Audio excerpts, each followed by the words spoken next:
امید ده چې تاسو به ټول روغ جوړ وي. نن ویډیو به تاسو ته زه د سیګریټ نوشي د سموکینګ باره کې کوم چې د څه کوم نقصانات دي او په دې نه بعد به یو بل ویډیو کوم چې کومه طریقې سره تاسو سیګریټ پرېښولی شئ. د نن ویډیو او په دې نه بعد څومره ویډیو دي دا به تاسو ته زه په یوټیوب باندې هم اپلوډ کوم. په یوټیوب باندې د هغې نوم سره ډاکټر دلنواز وزیر هیلث ایجوکیشن په نوم سره چینل دی، نو تاسو هلته هم کتی شئ. فیسبوک کې کوم ځای کې تاسو ته اسانتیا وي هلته یې کتی شئ.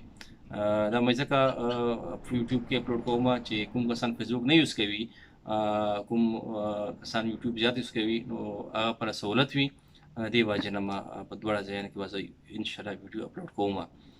اوس به راشو نن ټاپک ته. د سیګریټ کوم نقصانات دي تقریبا تاسو ټول ته پته ده چې سیګریټ کوم نقصانات دي. په ټول نه اول به شروع وکړو د کینسر سره.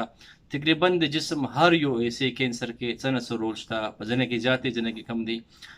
په ټول نه زیات چې کوم کینسر کوي هغه د پیپړې والا کینسر کوي. په 100 کې 90% 90% کسان ته د پیپړې والا کینسر چې کوم وجه ده هغه سیګریټ دی. دې نه علاوه چې کوم نور کینسر دی هغه د خولې والا کینسر دی، شاته چې کوم مرۍ دی او د خوراک نرۍ ده او د سې والا نرۍ ده، لاندې چې راشي د معدې والا کینسر دی او لاندې ګرده ده، جگر، پیته، د چې کوم غټې او وړې کولمې دي او لاندې بلیډر دی او د وینې والا کینسر دی. په ښځې کې د بچهدانې والا کینسر شو، د سروکس والا کینسر شو.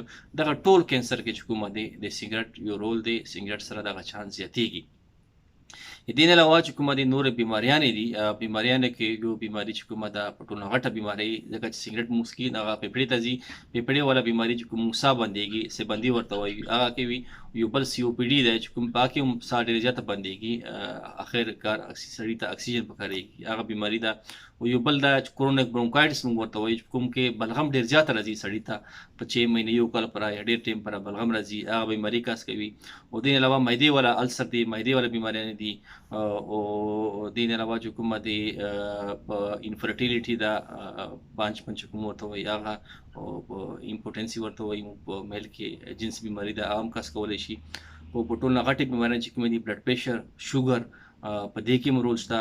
لکه تاسو ته ما مخکې ویلي وي په 2 ویډیو کې چې کومه د زړه دورې باره کې کړې وه او د فلج باره کې کړې وه، چې دغه دواړه بیماریانو کې دغه شریان چې کوم دی رګونه دي دغه بندېږي. نو په دې ټولې دواړه بیماریانو چې کومه دي 5 غټ وجې دي. په دې کې یو وجه د سیګریټ نوشي وه. او تاسو ته ما دا هم ویلي وي چې پوره دنیا کې په نیم نه زیات کسان د زړه بیمارانو په وجه نه او د فلج په وجه نه مړ کېږي. نو دې تاسو اندازه ولګوئ چې سیګریټ په وجه نه څومره کسان سفر کېږي، مړ کېږي. په دنیا کې دغه یو ریپورټ راغلی دی چې 80 लाख کسان هر کال د سیګریټ په وجه نه مري. مطلب 5 کې یو کس سیګریټ په وجه نه پوره دنیا کې کوم بیماریانې دي سیګریټ په وجه نه، دې نه کس یو کس مري، 5 کې یو کس. دې نه علاوه چې کومه دی ځینې کسان دا وایي چې یاره ما چې کوم پړوسي دی یا ما ملګری دی خو 40 سال 30 سال پر سیګریټ څکي، دا خو نه کینسر شوی دی نه بیماري شوې ده. دا یو ډېر غلط سوچ دی. دا غلط سوچ تاسو د ذهن نه وباسئ چې کوم عام خلکو په ذهن کې دی. موږ دا نه وایو ډاکټران چې سیګریټ ته څکې تا ته به خامخا کینسر لګي، تا ته به خامخا د بیماریانو لګي، پیپړې والا، زړه والا. سیګریټ نوشي سره تا ته هغه چانس زیاتېږي. یو کس سیګریټ نه څکي، یو کس څکي، کوم کس سیګریټ څکي هلته به د بل کس نه 10% یا 20% هغه چانس زیات وي د بیمارۍ والا. لکه زه تاسو ته وړوکی مثال درکړم پوه کولو لپاره چې یو هسپتال دی، هسپتال ته 5000 کسان راغلل، 5000 کسان ته کینسر وشو یا هارټ اټیک وشو یا بله بیماري ده، سیبندي ده. نو پاکې دا موږ ډیټا واخلو، تجربه وکړو چې د 4000 کسان چې کومه د سیګریټ څکل او 100,000 کسان نه څکل. نو دې نه تاسو اندازه ولګوئ چې دغه سیګریټ چې کوم کسانو زیات څکل اته زیاته د هارټ اټیک وشو یا کینسر ورته وشو.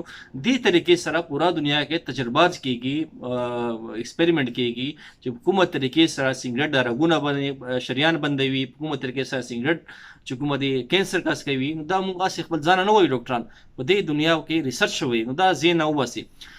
بله یو ضروري خبره دغه ده چې موږ پاکستان قوم کې موږ دغه نیګیټیویټي، نیګیټیو مایند، نیګیټیو کارونه ډېر زیات کوو. سیګریټ 2 قسمه ده. یو د اکټیو سموکینګ چې کوم سیګریټ څکو هغه ډېر نقصاني، بل دا د پیسیو سموکینګ. پیسیو سموکینګ دا ته وایي چې کوم د لوګای وباسو، د لوګای چې کوم دی په سیګریټ څکل نه هم زیات نقصاني ده. نو موږ اکثر کسان تاسو لیدلی وي خپل کور کې، پړوسي کې، پاکستان کې چې د خپل ملګریو د خپل کور والا کیر نه ساتي، هغه احساس نشته ورسره. موږ په کور کې ماشوم په مخ کې ښځې په مخ کې په کمرې کې نه سګرټ څکو، نو دا احساس موږ سره نشته چې اوس 4-5 ما خپل ماشومان دي، خپله ښځه وي یغه په مخ کې سګرټ څکي، ته ولې نقصان ورکوي؟ ځان ته خو موږ نقصان ورکوو، موږ خپل ملګري ته خپله فیملي ته هم نقصان ورکوو. ما داسې کسان لیدلی دي په خپل نږدې هغه کې په خپله فیملي کې چې یو ماشوم وي، د یو کال وي، یو میاشتې ماشوم وي، 2-3 ماشومان یې کمرې کې هغه مخ کې سګرټ څکي. ایون د پریګننټ لیډي پر څومره نقصان دی دا ماشوم چې کومه د ټیم نه مخکې پیدا کېدای شي، او چې پیدا شي باقي کمپلیکیشن وي، وزن یې کم وي او نور بیماریان وي پکې، ایون پریګننسي کې نقصان دی دا، او ماشوم دا وړوکی ماشوم ته ډېر زیات نقصان ورسولی شي.